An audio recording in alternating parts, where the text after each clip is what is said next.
Selamat datang kembali di mata kuliah online atau materi manajemen organisasi. Kita masih ada di bab tentang conflict and negotiation bagian kedua. Bagi yang belum melihat video sebelumnya, silakan dicek di playlist. Di bagian pertama, saya menjelaskan tentang konflik, sumber-sumber konflik, dan bagaimana cara mengatasi konflik, jenis-jenis cara mengatasinya. Sekarang saya jelaskan lebih detail mengenai cara-cara mengatasi konflik tadi atau konflik handling style.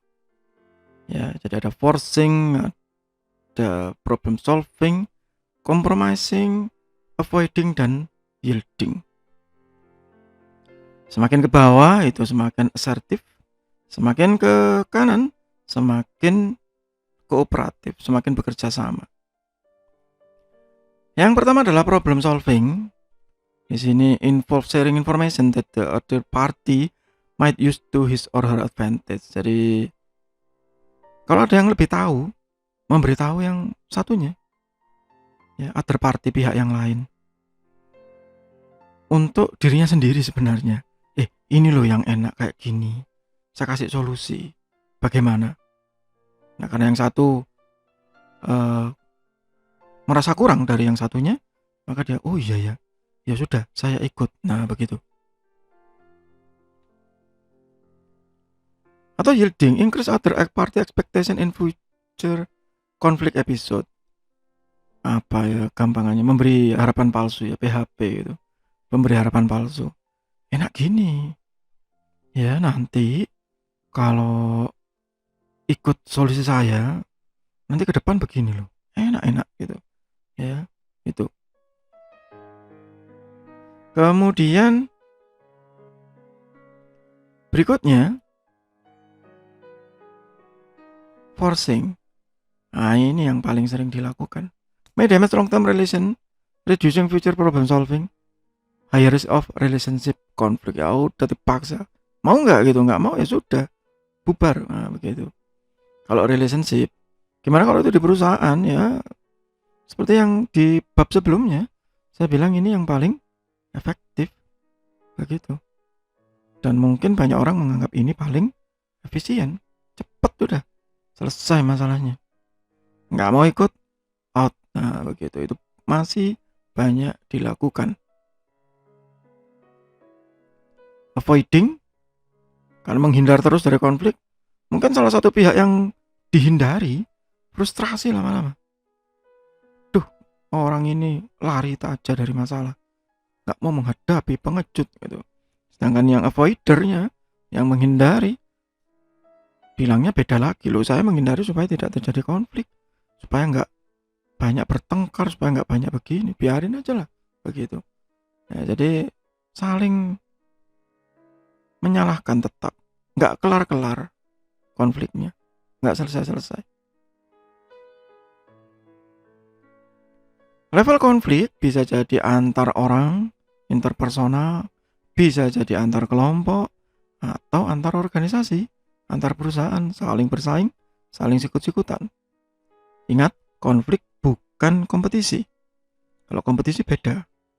Ya, konflik memang di dalamnya ada yang saling tidak setuju, saling memberi efek negatif. Tapi kalau kompetisi tidak. Kompetisi kita meningkatkan kita sendiri untuk bersaing dengan yang lain. Entah itu level personal, grup, atau organisasi. Kalau saya mau menang, saya akan meningkatkan diri saya sendiri. Saya berlatih dong gitu. Saya ingin menang lomba lari, saya berlatih lari. Tapi kalau konflik, pada saat lomba lari, bukannya malah latihan keras, malah mencari cara gimana caranya jegal lawan saya begitu.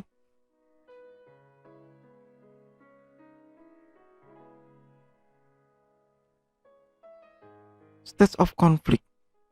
Ya, jadi perceived konflik yang melibatkan ya emosi pertama kali, perasaan dulu, sampai akhirnya ke antecedent condition, membuat kondisi-kondisi tertentu, membuat jebakan, tadi jegal segala macam, ya, sampai akhirnya ke felt conflict yang memotivasi untuk berbuat sesuatu demi memenangkan konflik tadi. Gimana ya caranya menghajar dia, gimana caranya menyakiti dia. Nah, begitu. Itu sudah felt konflik sampai akhirnya manifest. Ya, hitung-hitungan loh konflik aftermath. Kalau saya menang, awas, nah begitu.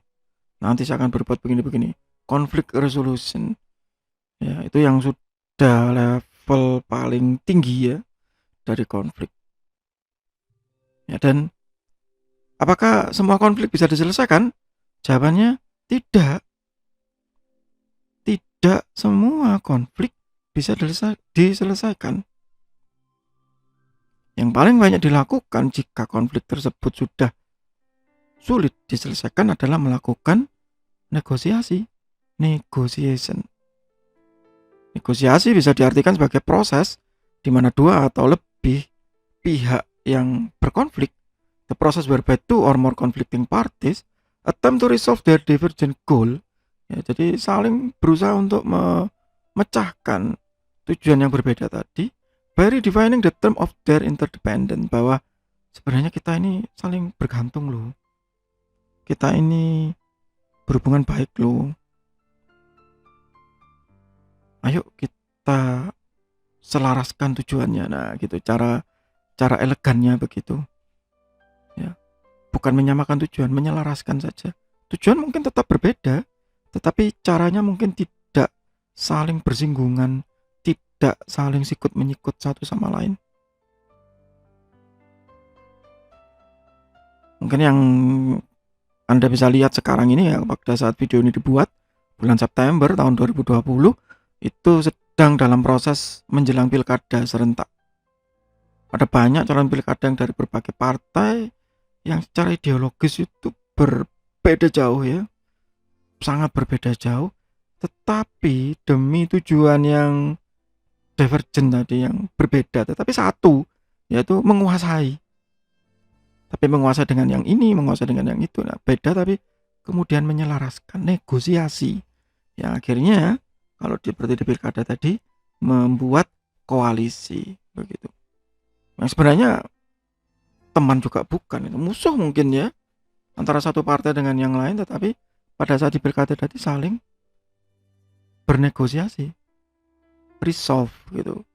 Entah itu sementara atau permanen, nggak tahu. Tapi resolve terlebih dulu.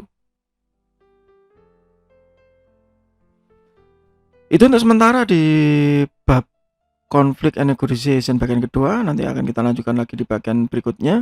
Masih di mata kuliah online atau materi manajemen organisasi. Semoga bermanfaat. Tetap sehat, tetap semangat. Terima kasih.